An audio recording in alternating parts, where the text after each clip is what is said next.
Welcome back to Echoes in the Black, a solo role-playing story told using the Shadow Dark role-playing game, where darkness presses in, resources run thin, and survival is never guaranteed. I am Sean, the soloist. I don't script outcomes, and I don't protect characters. I simply ask questions of the world, and the world answers back. This is a real solo role-playing game campaign, where the dice whisper fate. If I roll it, you'll hear it. When the rules matter, I'll name them. There is nothing behind the curtain. There are no quiet re-rolls and no hidden retcons. What happens, happens.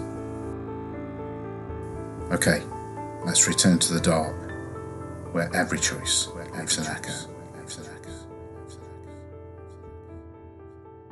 Okay, let's recap where we are in the story. We have our four characters: Rosalind, the priest; Zirak, the knight of St. Idris; Rowan, the fighter; and Jin, the witch. They've gone to Justice Square in Carval, hoping to do something to interrupt the execution of Cal Voss, Zirak's contact within the Ashen Vale. We don't know how or where he was captured, but we do know that he should have met with Zirak, a knight of St. Idris. Instead, Zirak was jumped by two thugs who died at his sword, but said something intriguing: stay out of royal business. Hasn't been a royal ruler in a generation in the Westmere. Interesting. Having been delayed on their way to the execution, they could do nothing to stop it. And then, as the crowds began to disperse, a hooded figure palmed something to Zirak before disappearing into the crowd. A piece of parchment with a partial map wrapped around a rustic key, and the name Liza Marrow written on it. In Shadow Dark, page 81 talks about making checks for various things. An example is given that if you spend enough time looking for a secret door, you simply succeed and you find it with no need to roll. So I think we'll use one of the characters here and their local knowledge to decipher what this is that's written on this parchment. I think Jin has spent most of her life in the city, hanging out in a few of the less salubrious places, and she's recognised this as a sewer gate key, and the number 217 refers to a particular sewer gate to which this key belongs. The crowd peeled away from the square, muttering, shuffling, eager to be anywhere but beneath the gallows' shadow. The city watch barked orders to hurry them along. Then a cloaked figure slammed into Zirak, a shoulder hard and deliberate, hand brushing his belt, a whisper of cloth, and before Zirak could snarl or grab or even blink, the figure was gone, swallowed by the thinning crowd. Something small and rough sat in his palm, a scrap of parchment torn at the edges, a name scrawled in a hurried hand, Liza Marrow, and beneath it, a symbol of a broken sword snapped clean at the hilt. It was wrapped around an old rust-bitten key with the number 217 etched into the metal. Zirak showed it to the party, and Jin's eyes widened the moment she saw it. That's a sewer gate key. I won one once in a game of Wizards and Thieves back at the tavern. 217. That's down by the Wild Axe Tavern. Rowan snorted. Ah, lovely place. Smells like a troll's armpit, and the ale tastes worse. Jin shot him a look. It's also not very friendly to spellcasters. In fact, very unfriendly. I don't go near it unless I have to. Zirak unfolded the parchment fully. The map fragment was crude, but the lines were unmistakable. A junction beneath the artisan district, a crossroads of tunnels, and a symbol marking a route. Jin leaned closer. That's a safe route marker from the old resistance. It's old, but real. Zirak frowned. Why give it to me? Well, could be a treasure map, Jin said. Could also be a trap. It's hard to tell in this city. Rowan wiped mud from his cheek with the back of his hand. Only one way to find out, and I'm not sure we can trust anyone right now. Zerak closed his fist around the key, the metal biting into his palm sharp and cold. With Cal gone, he said quietly, I need help making contact with the eye. Jin nodded grimly. Well, whoever left this wants us underground.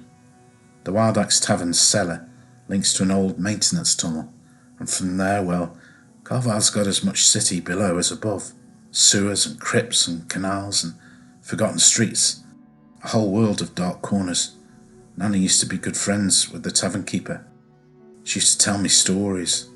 They're not friends anymore, but she spent many long nights in there. Me too, until it became obvious who I was.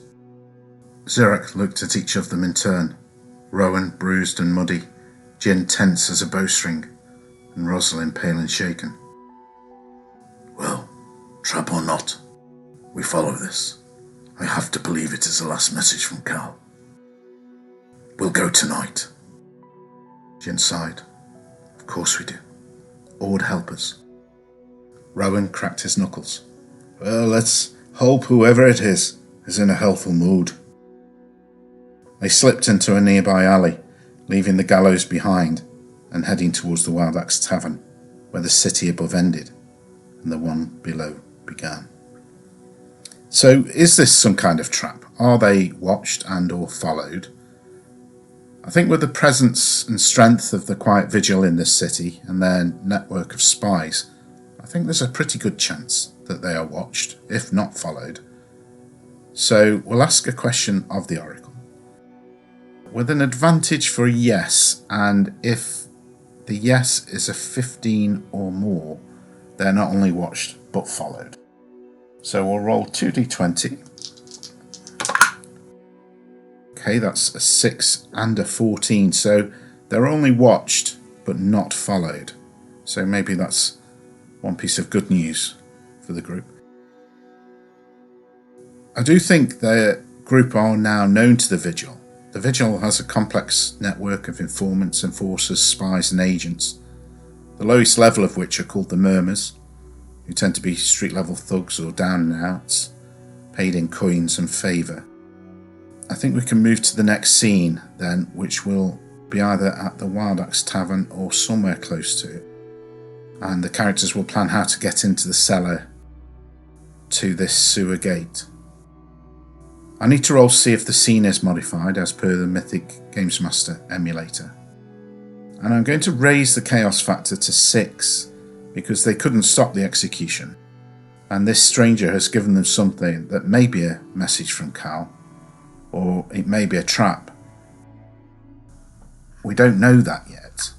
We know that they've been seen, not followed, but certainly the Vigil have seen them. So we need to roll a d10, and we get a 4, which indicates the scene is modified. That's a roll beneath the chaos factor, and it's an even number, meaning it's an interrupt scene. Interrupt scenes are entirely different to the one expected, not just altered in some way. So let's have a look at what the event focus might be. And we get an 86, that's an NPC negative. Okay, that's interesting. Well, we've met very few actual NPCs so far. So let's see who we've got. We've got Cal, well, he's just been executed. But maybe something related to Cal. We've got Liza Marrow, whom we've not yet met, but is named on the parchment. I also have a character called Tynor Gildane, who you haven't heard his name yet.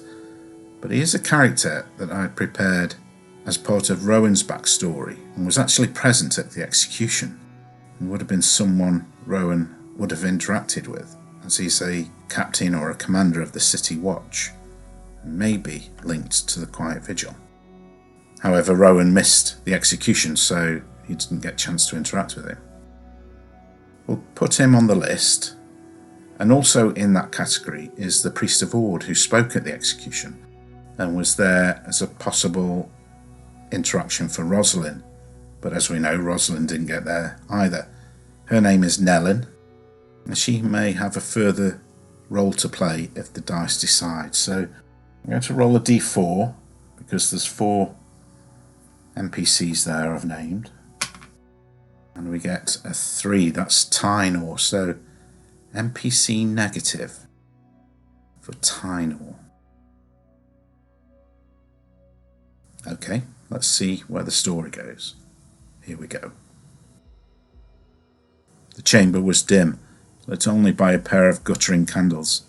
The high, narrow windows shuttered against the sunlight. Dust motes drifted like lazy snowflakes. The air smelled of ink, old vellum, and the faintest trace of cold iron.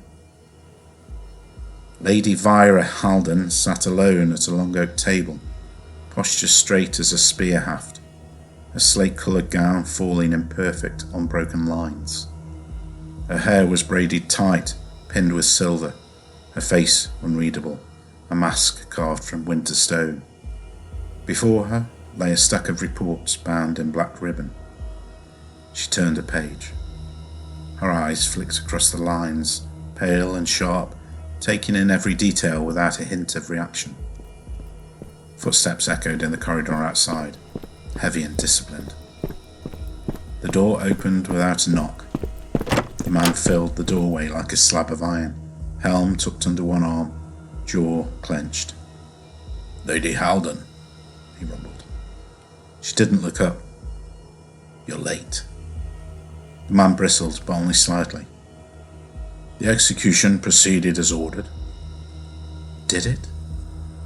A soft statement, not a question. The man hesitated. "Crowd dispersed, no incident." Lady Halden finally lifted her gaze, her eyes settling on him. "And the body?" "Taken to the lower cells, as instructed." "Good."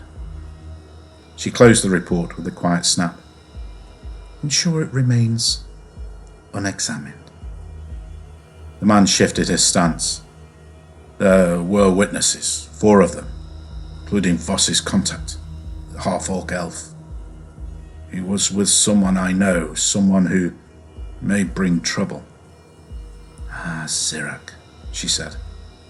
"Zirak is searching for his cause, and he could have been so useful." She steepled her fingers. "They are of no concern. We will not hear from them again." The man frowned. "If they discover—" "They won't." Her voice was soft, but it cut like a razor. "Not yet." She rose, smoothing the front of her gown, the serpent ring on her finger glinting in the candlelight, a circle devouring itself. "Carval is a city of layers, Commander. Watch them descend. Let them see what lies beneath." She stepped past him, her footsteps whisper quiet on the stone. He could smell an exotic fragrance that was entrancing. "And when they are deep enough," she added, "we close the gate behind them." The man bowed his head. "As you command." "Oh, and Tynor, don't ever enter a room that I am in without knocking first." Lady Vira Halden left the chamber, the door shutting softly behind her. Okay, so there's actually 2 NPCs we've introduced there. We have Tynor, Watch Commander, or Captain, I haven't quite decided yet, and Lady Vira Halden, who is a character who I've fleshed out, and I'll maybe just hold on to who she is for now. She may well come to the fore later. Okay, a few hours pass and the party spends some time back at the All Seeing Eye, checking their equipment. Rosalind spends some time in meditation.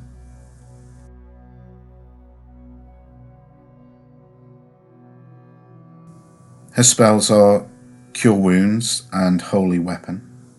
She's rather good at casting those spells, but as I explained in the introduction to Rosalind, she's unable to cast those spells on herself yet, due to her slight issue with Ord. And then we have Jin the Witch. Her spells are Cauldron, Eyebright, and fog, and as and when those spells come up and she needs to use them, I'll explain what each of them does. So as this party of 4 characters are potentially going to be entering into what is known in Shadowdark as a dungeon crawl, which I'm sure all of you are familiar with, the characters are going to equip themselves accordingly and prepare for that. So Zirak is going to buy some torches. Rowan has no sword, having lost his fight in the tavern, which happened off screen, if you like, prior to us meeting him. In fact, I wonder if that was the Wild Axe Tavern where he had the fight. So let's see. Let's roll on the Oracle. And that's a 16. Yes, it was. That might make things interesting with the party going back there. So we know the Wild Axe Tavern doesn't like spellcasters, and Rowan has had a bit of a tavern brawl there recently. So I wonder how he'll be received when he gets there. So let's sort a weapon out for Rowan. He is an ex-soldier after all, so although he lost his sword in the fight at the tavern, I'm going to assume he might have more than one weapon. And for that I'm going to use the Player Companion for Shadowdark by Greg Christopher. And on page 71 we've got a random table for weapons.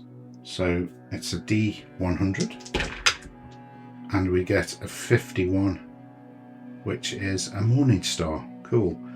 That's a 1d8 damage. So Rowan, our soldier, now is armed with a Morning Star.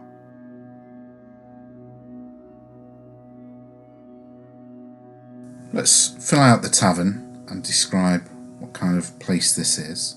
There's a very useful website called Chaotic Shiny, which I'll put a link to in the show notes, and I picked this up from Turk, the Grouch Couch, so thanks Turk for that. What a great video.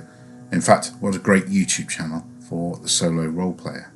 So I've used the link on Chaotic Shiny, which is just a click of the button, which will decide the sort of ambience, if you will, for the Wild Axe Tavern. And we've got the overall quality is shady, cleanliness is grungy but tolerable, its size is large, drink pricing fair, drink quality is good, food pricing fair, food quality decent. The room pricing is vastly overpriced. Well, I think that's okay because we're not going to be staying there. Room availability is all occupied. The popularity is there's a healthy crowd, so there's going to be quite a few patrons within there. And the crowd has a few shady characters. The noise level is loud and cheerful. Attractions are there's good music, so there's a bard playing a lute or a flute or some other medieval kind of instrument. The bartender is angry. His reactions are he glares at the party after a few minutes. So that paints a little bit of a picture of what the Wild Axe Tavern is. Okay, let's look at the Tavern Keeper then, because the Tavern Keeper is generally a person who characters and parties will approach to speak to. Well, we know the bartender is angry, but that's not necessarily the Tavern Keeper. So let's roll to see what ancestry the Tavern Keeper is. Okay, that's an 8, so the Tavern Keeper is a dwarf, and we can roll for the dwarf's name, and we get a 19, so it's Elsa, so it's a female dwarf. Okay, that's interesting. So I wonder if Elsa the dwarf is a leveled character. Now, only around about 5% of people within Carval are leveled, but as a Tavern Keeper stroke tavern owner, I think there's probably a higher percentage chance than that she may be leveled. So what we'll do is we'll roll on the oracle, but with disadvantage. And that is a 14 and a 10. So we take the lowest roll there, and a 10 is a twist on the Shadowdark oracle. Okay, that twist I think does mean that Elsa is a leveled character. And in fact might be more than level 1. So let's roll a d4. Okay, 3, she's level 3. That means that she is one of only a few hundred people in a city of 80,000 who are level 3. So that is quite exalted territory for her. And because I've rolled a twist and I've just received the Cursed Scroll sign number 3, which is set in the Northern Lands and will have similarities with Viking culture. I wonder if Elsa is from the Northern Lands. Again, I think it's going to be unlikely, but let's roll just to see. We'll ask the Oracle. Okay, that's a 5 and a 19, so no, she isn't. Let's see what her class is. I don't imagine her to be a priest or a wizard, so it'll either be a fighter or a thief. The Oracle question is Elsa a fighter? I'll give advantage to yes on this. I get a 4 and an 11, so yes, she is a 3rd level fighter. Her appearance, well, female dwarves in my games are not bearded. Let's get that out of the way first of all. We'll roll on the NPC qualities table on page 125 of the rulebook. And that's a 15, which says she is tattooed. Nice. That's a 2. She is always eating. Okay, maybe her adventuring days are behind her and she's retired from fighting, having maxed out at level 3 and maybe put a little bit of weight on. Okay. And then a secret for an NPC. Let's have a look. 17. She left the Thieves Guild. Okay, that's interesting. We'll give her an identifier as per the table on page 129. That's a 2 rolls of a d4. Okay, 3 and a 1. The Elder. So Elsa the Elder. Isn't it wonderful how with a few rolls and decisions a new character will step forward from the shadows? Elsa might only be a bit part player in our story. She might have a larger part to play, we don't know, but for now we have our tavern keeper, Elsa the Elder. And then I think we have another question to ask of the Oracle, perhaps the last one for now. Is the sewer gate actually in the cellar of the Wild Axe Tavern? We'll roll a d20 with no advantage either way. So this is a straight 50-50. And another 10. Another twist. Okay, let's narrate what that might sound like. A twist on the question. Is the sewer gate actually in the cellar of the Wild Axe Tavern? What could that mean? Close to midnight, the characters enter the tavern. Inside, the air is thick with sweat, spilled ale, music, and laughter. Jim feels eyes on her the moment she steps through the door. Rowan mutters, "Charming place," under his breath. Zurich doesn't answer. They push through the crowd, past tables scarred by old fights and grudges, until they reach the back hallway, a warped door leading down into the cellar. The place the map insists should hold Sewer Gate 217. Are they recognised? I'll have to give advantage to a yes here. Rowan was in here just last night, and Jin used to frequent the tavern as a child with Nana, her adoptive mother. So there's a good chance. Let's roll. Okay, a 2 and a 6, so no. They've clearly got their hoods up and the place is just too busy with people enjoying themselves. The stairs groan under their weight. The cellar is cold and damp, filled with old barrels. A single lantern gutters on a hook, its flame shivering like it wants to go out. And at the far wall, a yawning hole. Bricks scattered across the floor of the cellar, broken and dusted with fresh grit. Not sealed from this side, smashed inward, forced through, as if something or someone pushed its way into the cellar. Beyond the ragged hole yawned a rusted iron gate, half open, its hinges bent, its lock hanging twisted and useless. A draught of cold, stale air seeped from the gap, carrying the smell of wet stone and something unidentifiable. The darkness beyond was absolute. Jin's voice drops to a whisper. "The gate's open. Somebody's already gone through." Rowan straightened, his hand drifting to his weapon. "What come through from that side? Look at the bricks." Rosalind's breath catches, her scars burn. The crowbar at her belt vibrated like a tuning fork. Something that should not have.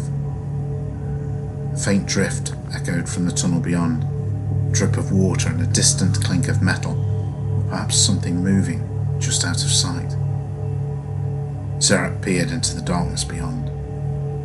"Whatever came through, we are going after it." And in the dim lantern light, the open gate creaked on its hinges, inviting them into the dark.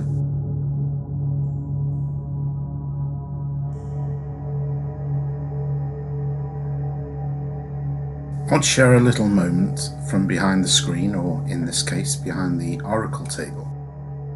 When the party headed to the Wild Axe Tavern, the question on my mind was simple. Is the sewer gate actually in this tavern cellar?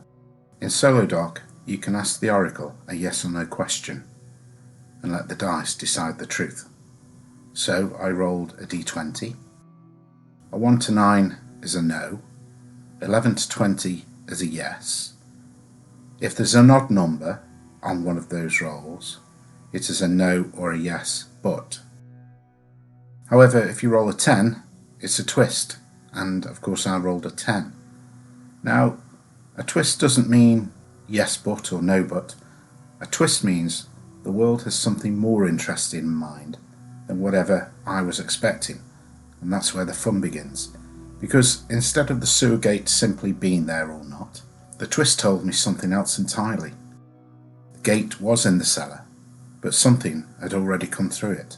The bricks weren't neatly sealed, they were smashed inward, scattered across the floor, and the old iron gate stood half open, breathing cold air from the tunnels. And whatever forced its way into the tavern, well, we don't know what that is yet. We don't know why it came, and we don't know who else knows about it. Not yet. And that's the beauty of solo role-playing games. The dice don't just answer questions, they create the story.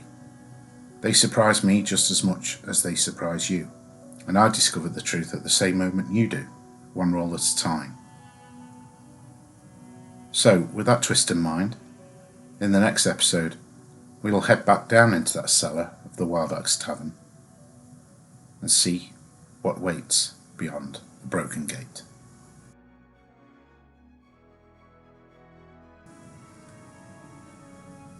And this is where we leave the story for now. The world does not pause when we stop listening. Wounds fester, secrets shift, and the dark remembers every step taken within it. Tonight, the dice have spoken, and their verdict stands. The world has changed, but it is not yet broken. Every choice tightens the path ahead, and the dark is learning where you are. Thank you for listening. I hope you will join me for episode 5 as our characters truly find out what it means to enter the Shadow Dark.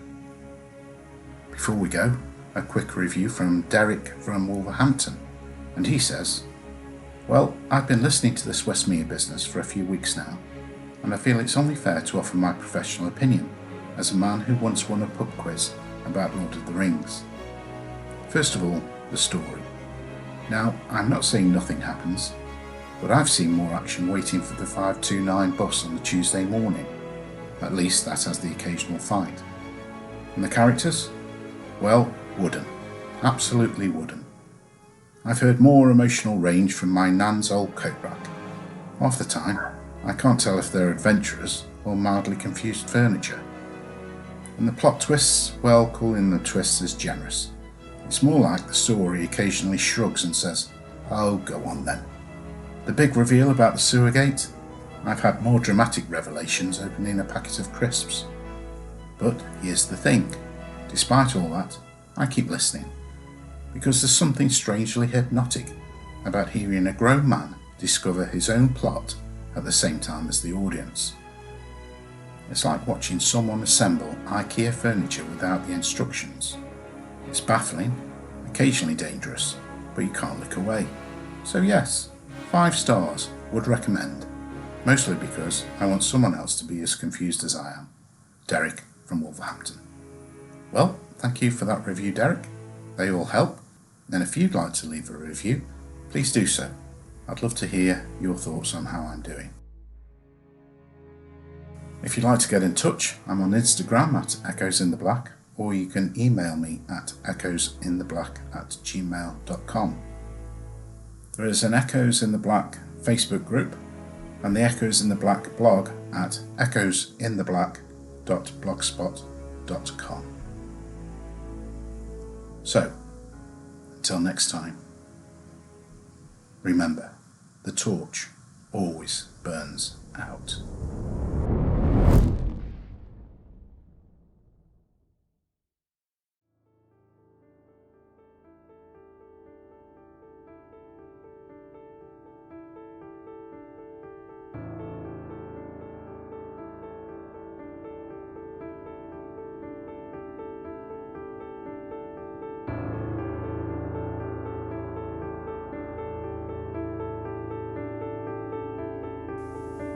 Hey, Jin, you know what the difference is between you and a torch in the shadow dark? A torch actually lasts longer than 10 minutes before it fizzles out.